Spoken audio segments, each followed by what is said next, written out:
what the devil is happening with the West Indies team? They beat jolly old England decisively in the ODI series.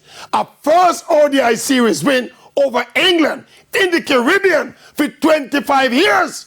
And they were back at it again. The first game of the T20 series, whipping England again.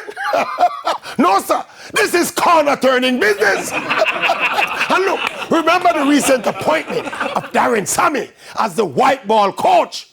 Everybody say Sammy is unqualified and he has no coaching experience and he's a cheerleader and blah, blah, blah. Well, the unqualified cheerleader is getting it done, cheering the West Indies team to some brilliant performances.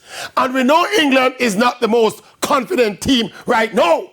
And it's not like it's a string of consistent high-level performances. It's still just a few games against a struggling team. So all things considered, the corner, it not turn yet. The winnings feel good, but the corner not turn yet. After watch the strip, the corner don't turn yet. Watch it.